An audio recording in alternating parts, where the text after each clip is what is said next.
Hello and welcome back. In this segment, we are going to continue and talking about vulnerability, but from other side. So we want to know why people cannot be vulnerable. And for answer, who is here? Dr. Foojan Zeine, licensed marriage family therapist and clinical psychologist, one of my favorite person. Hello and welcome back.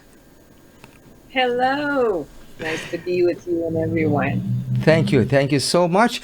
So after talking about vulnerability, so we got a few questions and messages in our app and website. We can share it maybe later, but let's start with this. So, what is the reasons people cannot be vulnerable? Couple of reasons. One is that maybe as a child, when we were growing up, we grew up in an environment which was hostile. And when we did something, our parents told us that it's not okay to have emotions. It's not okay to cry. It's not okay to Mm-hmm. be sad. It's not okay Mm-hmm. to be angry. Any of the emotions that were there, we couldn't, we weren't allowed to express or even feel. It could be that we were shamed. If we did something, they said we were a bad girl or a bad boy. Um, Maybe we were bullied at school, Mm-hmm. which then we hated becoming vulnerable Mm-hmm. because it meant that we were weak. And then, we made a decision that I'm never going to be weak again. And I'm just going to be this tough shell that Right. I'm going to grow up and to be that. Right. Um, when it comes to our uh, let's say, fragile, delicate emotions, Mm-hmm. there has to be a level of protection out there that it shows us that it's okay to be shared. If that protection was not there due to our family, mother and father, or our experiences with friends, then we do distinctions such as I'm going to be able to be vulnerable with my mom and dad and my siblings, but I will never be vulnerable with a friend. That would be where the wounding might be. So we were wounded maybe by a friend. So we classified it that I'm going to be my tough shell when it comes to people, not my family, but the people that are not family. Or if, by age, let's say 15 or 16, which we have really kind of like a puppy love, what we call, Mm-hmm. which, we get very attached to someone and very quickly, and we have all of those fantasies and those fantasies don't come through, and then we get hurt and we promise ourselves that I'm never going to open my heart to another person in a romantic way. So Right. usually it shows up either the space was not safe enough for us to even experience or practice that, or we were, but then we were wounded someplace, and then suddenly we shut down and held our um, you know um, resistance, and we put up walls, which I'm never going to allow anybody in. And that's how we create that type of walls around us. Inside, we will feel vulnerable all the time. It just we won't show it outside. Okay. So, uh, in this case, we learn what's the reasons. It's shame, fear, and all of this. You said already. Uh, what do you suggest? What do you suggest? What's your suggestion about people they are uh, timid to be open, they scare, or for any reason? I don't know. Well, the suggestion is to really attempt to control and protect yourself in a Mm-hmm. way that you don't have to shut down, right? Mm-hmm. So I don't have to shut down all of the walls and not put any windows and no open door, because the consequences of that is my own loneliness.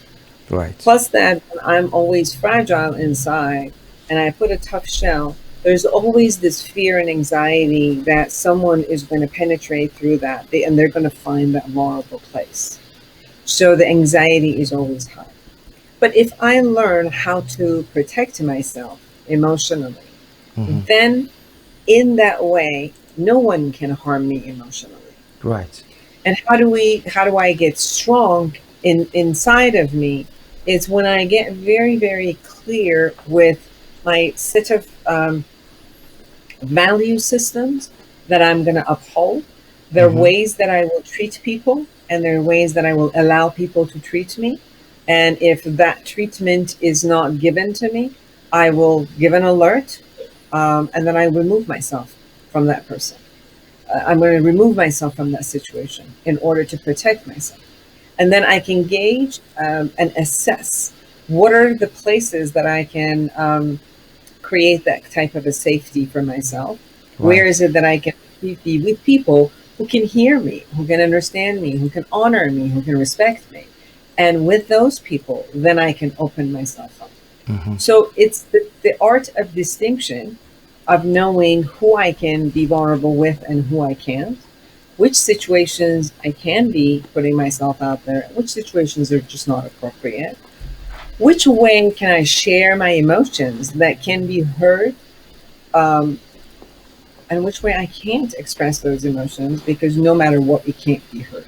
For Mm-hmm. example, if I get scared and then on top of that I get angry, and I am expressing my anger in a raw way Mm-hmm. and kind of like dumping it on people, Mm-hmm. well, unfortunately, people can't handle that. Mm-hmm. So I need to learn not to throw my raw emotions in that way out, especially anger, because that raw emotion is going to frighten people.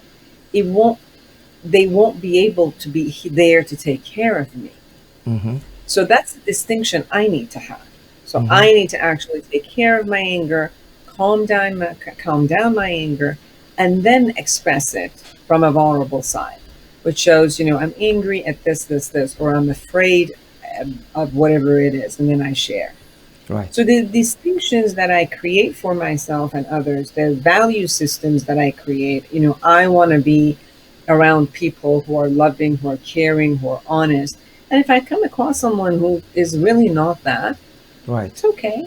I'll just kind of like remove myself, you know, Right. even if I'm in a location or in a job opportunity, or, family, extended families, or whatever it is. I set boundaries where I can protect myself in Mm-hmm. those roles. Right. And I don't need to bring those vulnerable emotions up with someone that I don't think that they can handle it. Mm-hmm. So Mm-hmm. those are the way I can protect myself. A lot of people, what they do is if they have one bad reaction or two bad reaction from people, they generalize it, and then they kind of like maximize and generalize it. Mm-hmm. They Mm-hmm. think it's everyone. So what I'm going to do is I'm going to shut myself completely. Right. And the art is the distinction. You don't have to shut yourself completely. You can you can know who to be with, how to be with, and when to be with, and that will you will make sure that in the right time, in the right place, you get to be seen, you get to be taken care of, and share that delicate part of you with your mate or other human beings. Amazing. Amazing. Wow. It was great. So, I have a couple of questions here. One of the questions is, I have a trust issue. What do you suggest? Because I cannot be vulnerable with my wife. So, trust issue. So the question is, did your wife do something particularly in order to break the trust with you? Mm-hmm. Or when you say, I have a trust issue, that you came into the marriage with that non trusting space of Mm-hmm. yourself. And if you came into the marriage, that's when I said people maximize and generalize, where maybe somebody broke your trust, but Mm-hmm. then now you're punishing her with what somebody else did to you. So it's important for you to first distinguish between those. Um, are you punishing her for the past? Are you really seeing her? Has she done anything to break your trust? Right. Are you just, kind of like mistrusting her without her doing anything? Is there a way that she didn't know how to do, how to gain your trust? And maybe you can give her a cheat sheet and let her know Mm-hmm. how she can gain your trust, and Mm-hmm. give her time to be able to do that. And give her guidelines. Maybe she doesn't know. Maybe the way that you guys created trust in your family system was different than hers. And maybe she's Exactly. trying to do it all her way, but it doesn't sit with you. So don't test her. Just give her the answers. Like, make life easy. Tell her this is the way you can get into my heart. This is the way you can create trust for me, and let her do that. Um, Sometimes people get very offended if they haven't really done anything to betray your trust, and you tell them that I don't trust you. And then they will hold back because they figure, what's the point? Like, what's the point of me doing anything when the other person is not willing to trust me? And then I would also ask, what does it take for you to trust? What would Hmm. you need inside of yourself to be fulfilled so that you could trust people outside? Plus, the trust is one of those things that it needs a willingness. Like, like when you met her, you didn't trust her. Obviously, nobody did trust anybody that they knew. But we have the willingness to trust. Like, I'm willing to give you the chance to create that trust for me. Amazing. So, first of all, do you still have that willingness to trust? And then create the format so that they know how to gain your trust. And do you know how to gain her trust?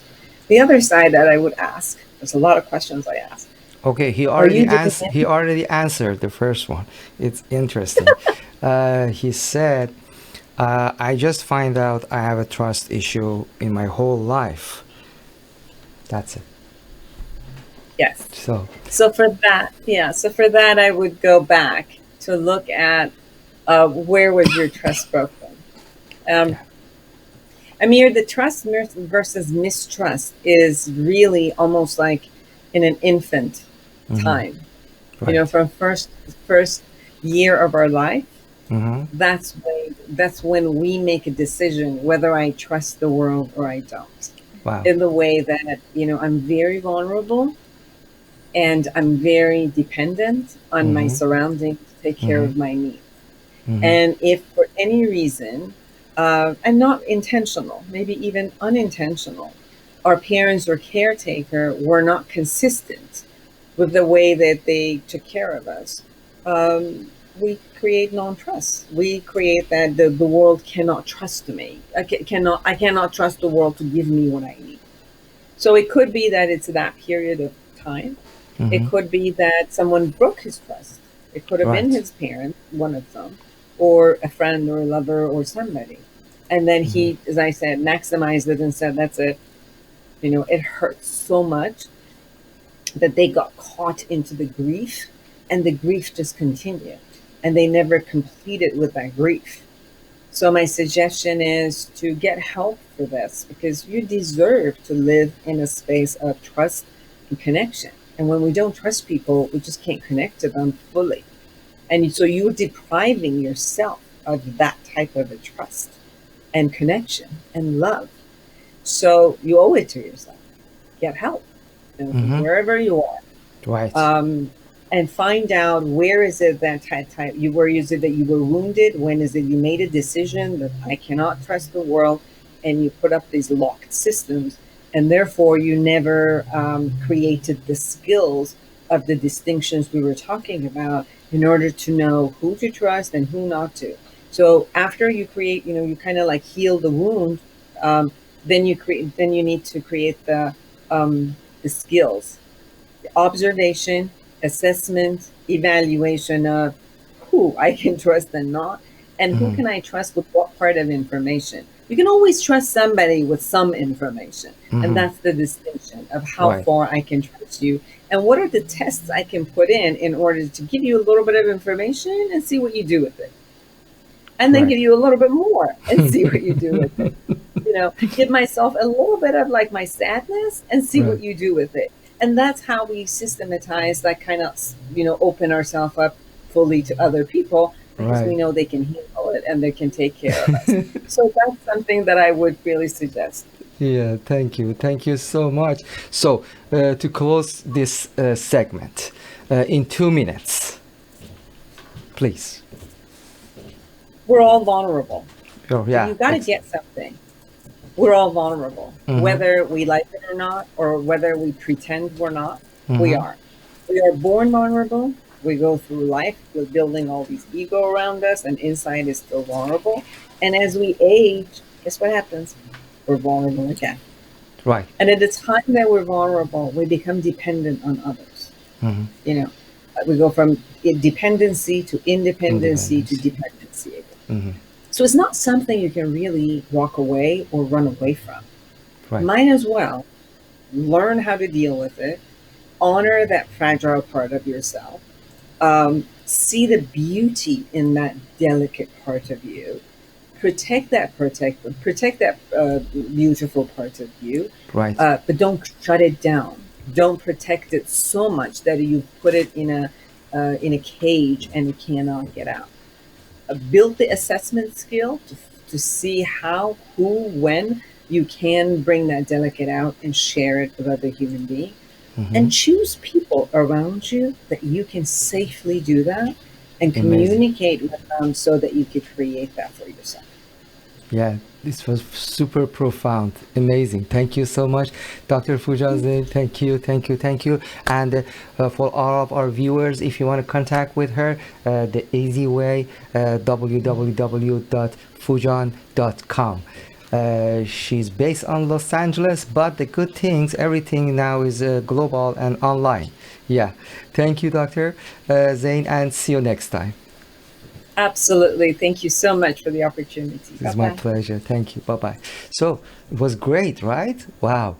I learned a lot. I hope you enjoy it and learn a lot. And see you later with next episode. Stay tuned and don't go anywhere. Tell your friends. Come to togethernessmedia.com, and still you can download for free, subscribe for free, and stay in touch.